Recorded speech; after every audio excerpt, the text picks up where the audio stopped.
تيني دوليلي قرشو قالة واي واي دلك ياري وليلي بيشو جاني واي واي بختج ياني وليلي خامو خيالي واي واي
Özgürlük mücadelesini asla ve asla başarısızlığa uğratamazsınız. Zafer bu halkın olacak.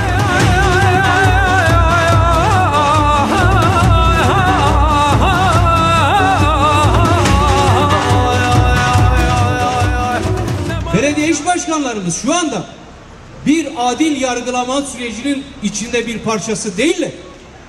Tam bir diktatörlük, faşizan rejimin elinde rehinedirler.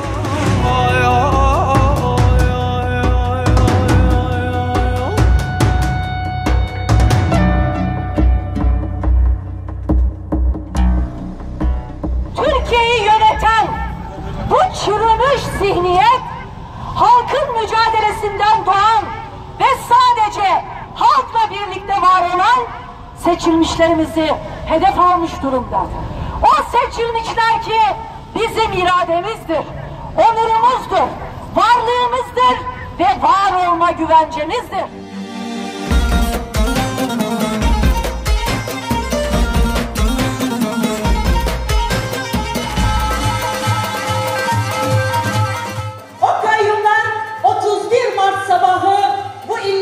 Gidecekler. Ankara'ya göndereceğiz onları. Hep birlikte göndereceğiz. Buradan bunun sözünü veriyoruz sizlere.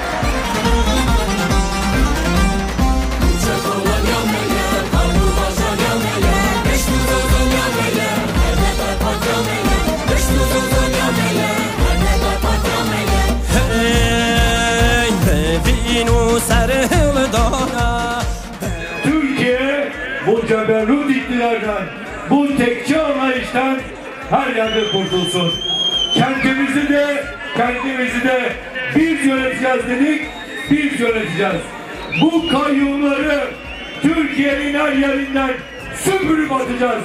Faşizmin çok büyüğüne hep birlikte süpürüp atacağız.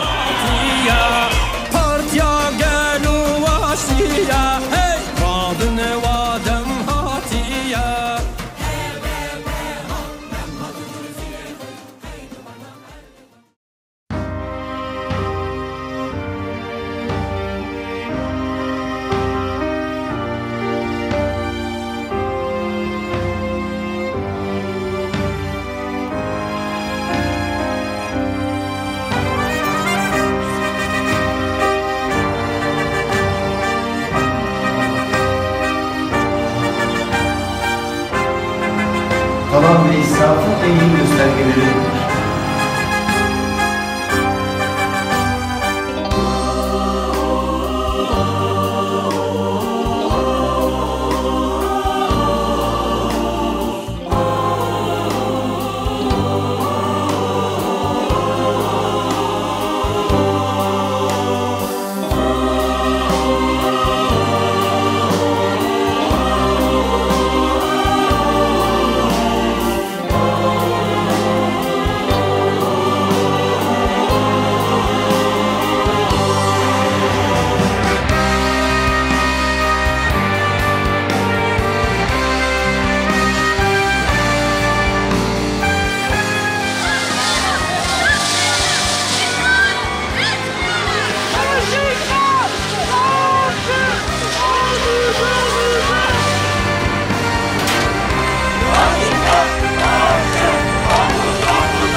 Andolsun ki biz kadınlar en büyük kariyerimizi sizin saltanatınızı yıkarak yapacağız.